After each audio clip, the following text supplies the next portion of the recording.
Ya son las 10 de la mañana con 12 minutos, vamos a ir a una entrevista a esta hora acá en Enlace USACH, lo estuvimos adelantando, vamos a hablar un poco de contexto de deporte profesional y particularmente centrado en el fútbol en nuestro país. En los últimos días el club O'Higgins de Rancagua dejó de pertenecer a la familia Bumobor tras 20 años de administración y pasó al control de inversores ligados al grupo Caliente, conglomerado mexicano especializado en casinos y apuestas deportivas, que pagó 26 millones de dólares en esta transacción.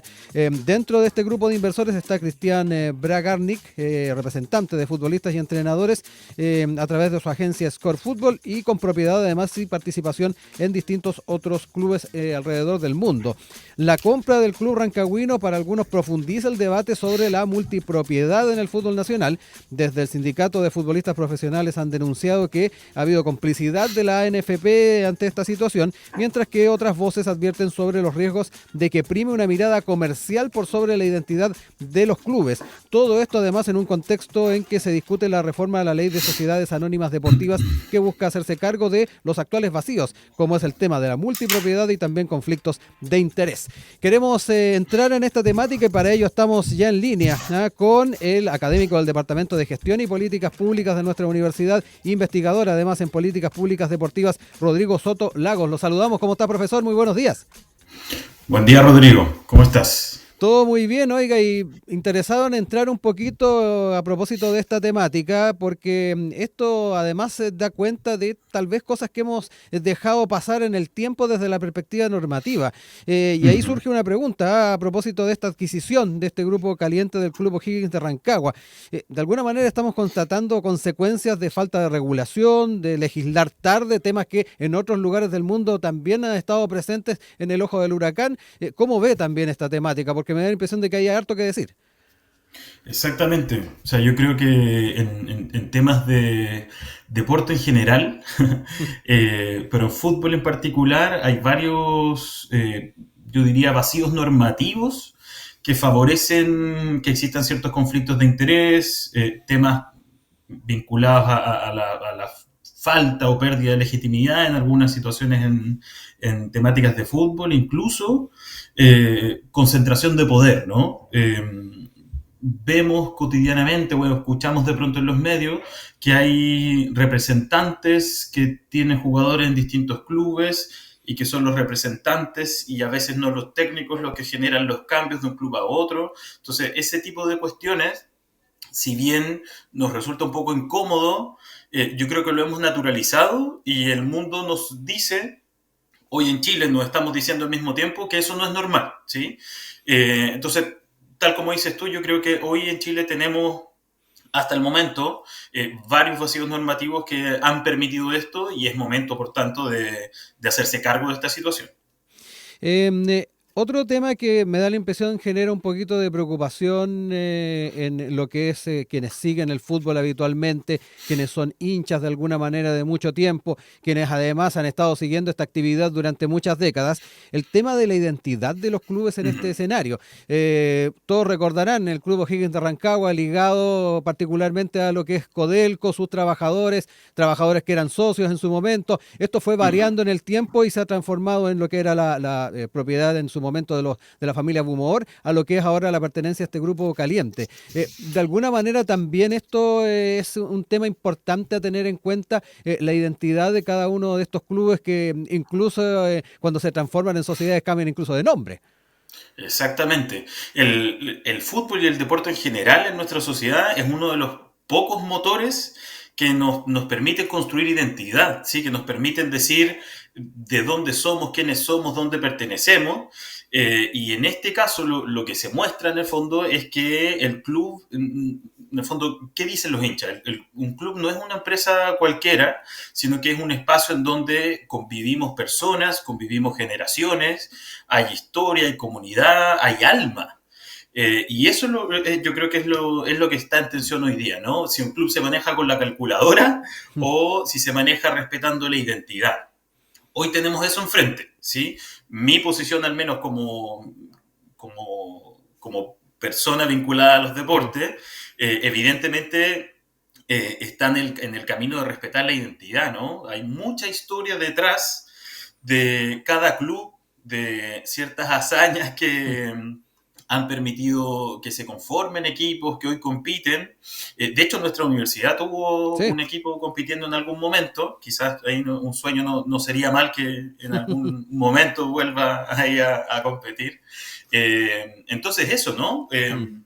Hoy, ¿cómo manejamos los clubes? Si bien son negocios muy lucrativos, no son solo eso. O sea, de ahí depende del punto de vista, evidentemente, de quien esté analizando la situación, pero la mirada comercial o la maximización de utilidades es una de las formas de entender a los clubes que al parecer es diferente a la lógica de la identidad, de la Mm. historia, del corazón, del cariño.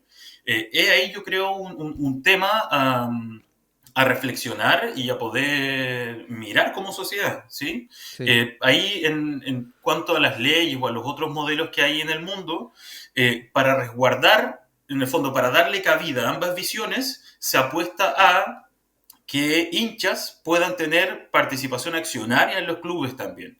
Entonces, ahí se dice, ok, el fútbol o los equipos son parte de una industria, se pueden mirar como un negocio, pero al mismo tiempo vamos a respetar nuestra identidad. Por tanto, lo que dice Alemania, por ejemplo, Mm. es el 50+1 del club le corresponde a sus hinchas, Ujú. a sus socios. De pronto la palabra Sí. hincha como que despierta ciertas imágenes, pero a quienes hemos estado aquí por generaciones nos corresponde el 50+1 y en este 50+1 vamos a decidir cómo invertimos, hacia dónde va el club, en fin. Entonces ahí hay miradas que hacen coexistir también ambos puntos.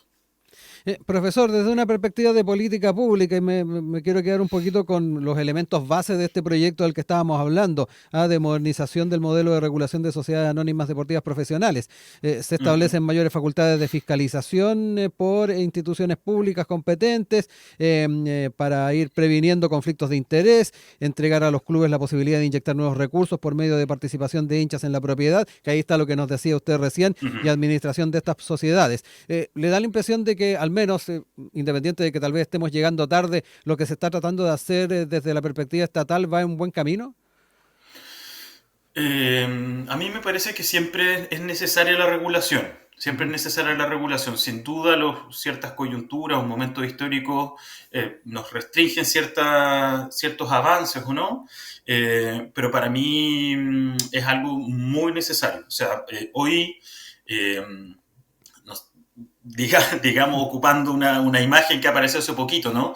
Hoy lo que está ocurriendo en el fútbol es como esa pareja en el concierto de Coldplay que fue grabada así Sí. de imprevisto y nos dimos cuenta de que, o sea, públicamente había un discurso y en lo privado Mm. había otro tipo de, Sí. bueno, un montón de cosas que ocurrían y que no se veían. Hoy en el fútbol yo creo que pasa algo parecido, ¿no? En lo público decimos, apoyemos a la selección, hay que tener una mejor liga, pero detrás nos damos cuenta de que hay conflictos de interés, o sea, cómo en otros países ha pasado que en el mismo campeonato eh, están compitiendo dos equipos del mismo dueño. Mm. Entonces, ¿qué hacer con eso? ¿No? Yo creo que antes de llegar a que eso ocurra públicamente, quizás ahí lo que hablábamos de los representantes, algo parecido a eso tiene, y hay que mirar muy bien qué va a pasar con O'Higgins. Sí. Hay que legislar, para mí, no apurado, sí pronto, pero pensando en el futuro yo diría, vincularnos o ser parte del lenguaje internacional. Hoy en materias internacionales se habla de la integridad de los campeonatos, o sea, que efectivamente se compita y que no esté arreglado y sea solo un espectáculo y que el resultado lo sepan todos antes de que el partido ocurra. Entonces, tienen que ser campeonatos que tengan integridad y que efectivamente haya competencia, que es lo que en el fondo al mundo que Mm. observa el espectáculo le interesa. Entonces, para mí, en buena hora que se legisle, el proyecto está desde hace bastantes años en el Sí. Congreso, pero no es tarde, yo creo que es el momento de hacerlo. Profesor, otro tema que ha estado también presente a la hora de ir viendo esta relación de, o particularmente esta mirada más comercial del deporte profesional, tiene que ver con el separar o no la ANFP de la Federación de Fútbol de Chile, que ha sido Ujú, también un planteamiento que ha estado presente, ha estado refiriéndose a eso incluso el mismo presidente de la federación en más de alguna oportunidad. ujú. ¿Aporta en este escenario además tener una figura de dos caminos distintos ahí? Absolutamente. O sea, somos de los pocos países, si no el único, que tiene esta digamos, multipropiedad en temas de fútbol. O sea, son dos caminos distintos. Si bien a la NFP y a la federación le interesa el desarrollo del fútbol, una está vinculada a, digamos, objetivamente al Mm, lucro y otro al desarrollo del fútbol chileno. Entonces yo creo que esos caminos efectivamente son dos caminos distintos. Entonces, para mí no se puede mezclar el desarrollo del fútbol con los intereses de los negocios, porque yo creo que los resultados están a la vista. En los últimos 10 años, digamos, quienes nos representan en las distintas selecciones chilenas, ¿de dónde provienen? ¿Quién los forma? ¿Son ujú. resultados de una política de los clubes o de una política de la federación? No se sabe, al parecer los resultados, no sé, con la generación dorada, podríamos decir, yo creo que es válido preguntarse, esos resultados que nos dieron alegría por mucho tiempo, ¿fueron resultados de una política o finalmente fueron una casualidad en donde distintas personas con mucho talento se encontraron, jugaron bien, Mm, ganaron, nos hicieron sentir alegría y listo? O sea, mm, la generación no está, cumplió su ciclo y ahora cuál viene, no sé. Entonces, sí. creo que estamos viviendo eso, que da cuenta, al menos desde mi opinión, de la mezcla entre estos intereses del lucro y el desarrollo de los negocios y la identidad en materia de fútbol o en materia deportiva. Entonces, para mí deberían ser Mm. dos caminos absolutamente diferentes. Yo quiero recordarles que estamos en estos momentos conversando acá en Enlace USACH con el académico del Departamento de Gestión y Políticas Públicas de nuestra Universidad, investigador también en Políticas Públicas Deportivas, Rodrigo Soto Lagos, a propósito de lo que fue la compra del Club O'Higgins de Rancagua, hablar un poco de la situación de legislación en torno a este tema y particularmente las miradas en torno a la multipropiedad. Profesor, quiero ir también un poquito más allá de lo que es el fútbol, hablar un poco del rol social y formativo de los clubes, y no Ujú, solamente en este tipo de disciplinas. Los clubes deportivos de antaño en nuestro país iban más allá de la práctica de una disciplina, eran parte de lo cotidiano, del encuentro de fin de semana, el desarrollo de los barrios, de la ciudad, de una institución. Ahí cuando hablamos de O'Higgins, por ejemplo, también tiene que ver con el mundo de los mineros, el mundo sindical, en fin. ujú, Se nos ha extraviado también un poquito esa mirada, yendo incluso más allá del ujú. fútbol, porque sabemos que el desarrollo de clubes en nuestro país tiene que ver con muchas actividades. Sí, sí. O sea, ahí estoy. O sea, sí, yo creo que se ha extraviado un poco la mirada y digamos, la relevancia o la importancia que ha tenido el deporte en nuestra sociedad. Hoy el deporte se ve como la práctica con mucho respeto a mis colegas, pero se ve solo como esa práctica que genera el movimiento de los músculos, del cuerpo, como algo mecánico. Pero, o sea, efectivamente es el deporte eso. Si uno ve a Sí. gente moviéndose, hay procesos fisiológicos andando, hay contracción muscular, en fin, pero el deporte es muchísimo más que eso. En la historia de nuestro país, como tú decías, los clubes de barrio eran, llamémoslo así, eran universidades en Ujú. el barrio. O sea, tú llegabas a tu club y aprendías a leer y a escribir, aprendías a compartir, del respeto, aprendías también a transformarte a ti mismo sabiendo que puedes ir un poquito más allá de lo que te dicen que eres, Sí. jugando, y, no sé, estando en distintas posiciones, en un equipo, en fin. Entonces, estas universidades del barrio, del territorio, se han perdido, se vaciaron y nos hemos quedado solo con la práctica técnica. Mm. Entonces hoy muchas veces nos centramos en que el deporte es solo la técnica, vemos a niñitos y a niñitas de 5, 6, 7 años, me ha tocado ver, que están entrenando con el método del Barcelona, del no sé qué equipo a nivel mundial, entonces le dicen a los papás, déjelo en esta escuela de fútbol porque, entre comillas, le aseguramos de que va a llegar a la Sí. Premier League. Eh, y el deporte se trata, sobre todo en la primera infancia, de jugar, de divertirse, de reír.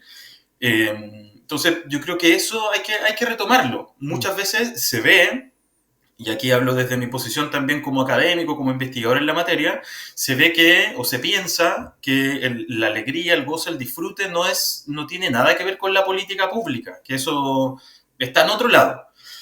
Desde nuestro trabajo creemos que sí se puede pensar. Entonces hay conceptos, hay formas de entender lo público, de pensar las políticas públicas que nos permitan asegurar que esos niños y niñas, que hoy son casi el 90% de la población chilena que no se mueven, Mm. se puedan acercar al movimiento, a la alegría de encontrarse con otra persona, que incluso a caerse y a golpearse la rodilla, el codo. Ahí yo me acuerdo de niño, muchas veces eso nos pasaba jugando, Sí. ¿no?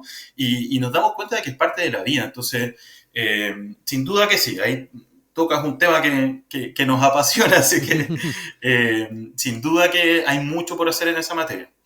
Toca el Bueno, fútbol y toca muchos sí, otros pues. deportes. Exacto, porque son el desarrollo de clubes deportivos en la historia de nuestro país tiene que ver con muchos tipos de disciplinas. Profesor, Uh para ir -huh. cerrando y también para no quedarnos ahí también con dejar de lado lo de la compra de O'Higgins. Usted nos decía en esta conversación de que hay que ver lo que pasa en el caso de esta compra y cómo se va desarrollando particularmente el club O'Higgins de Rancagua al alero de esta compra. Uh Me -huh. da la impresión de que es una buena oportunidad también para mirar lo que se está legislando, ver en el ejemplo, en lo que está ocurriendo, efectivamente qué es lo que se puede ir mejorando. ¿Cómo ve también Sí. eso en esa perspectiva? Sí, yo creo que esta es una oportunidad. O sea, aquí con esta compra, al no existir una regulación que te diga puedes hacerlo o no puedes hacerlo, es un espacio para pensarnos una fiscalización lo más estricta posible, que permita hacer coincidir estos dos espacios que te mencionaba, ¿no? Ujú. La industria o el negocio, perfecto, pero también el desarrollo, la identidad, la historia y el respeto por esa historia. Entonces, es momento para que la fiscalización pueda integrar esos dos puntos. También es un momento para controlar los conflictos de interés. O sea, yo creo que es momento para pensar o para decretar, diría yo, como país, que no debemos caer en escándalos que podrían llegar a ocurrir. O sea, si no se puede ser Mm. dueño del circo o quizás otra metáfora, no se puede ser juez y parte en un Mm. mismo partido. Entonces, no podemos llegar, yo no quiero que lleguemos a eso, de que, no sé, por decir dos equipos nomás, pero el Colo-Colo y la Chile sean parte del mismo dueño. O sea, Ujú. sean el mismo dueño que están jugando en el partido. Entonces, esos conflictos de interés hay que mirarlos, hay que pensar y no tenerle miedo a la participación de, hablemos de socios, ¿sí? Yo también hablo de hinchas, ¿no? Pero Sí. no hay que tenerle miedo a que los socios participen de la propiedad de los clubes, porque ahí se resguarda esa identidad y se permite también que exista el desarrollo más a nivel de negocio. ¿Sí? Entonces, en términos generales, yo creo que es una oportunidad para mirar esas cosas. Hay que pensar también cómo fiscalizamos, cómo los clubes son transparentes. Eh, hay varios clubes de la liga chilena que no se sabe quiénes son los dueños, hay ciertos rumores, entonces Mm.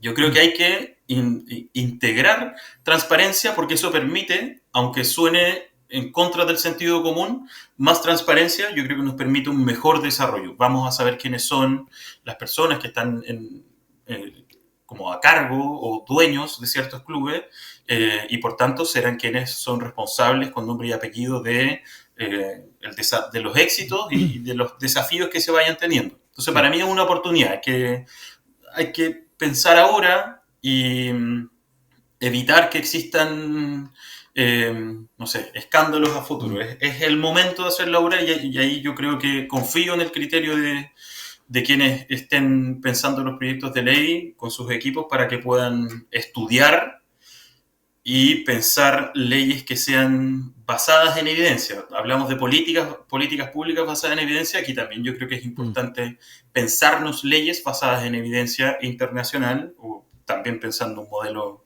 chileno, un modelo propio de gestión de los clubes de fútbol. Sí.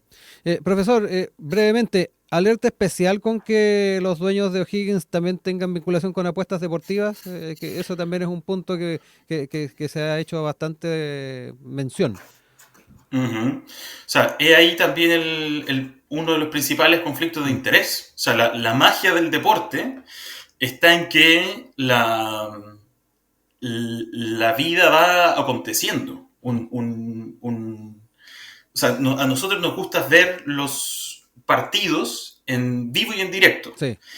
Si mezclamos eso con casas de apuestas, es como ver el partido en diferido, ¿no? Como ya vamos a saber el resultado. Entonces, yo creo que ahí hay un potencial conflicto de interés que tampoco es menor, porque, bueno, ya hace algunas semanas aparecían también algunas preguntas como, no sé, una tarjeta amarilla sin ninguna razón en el minuto 73 del segundo tiempo, y eso justamente generaba una ganancia increíble para quienes apostaban por eso.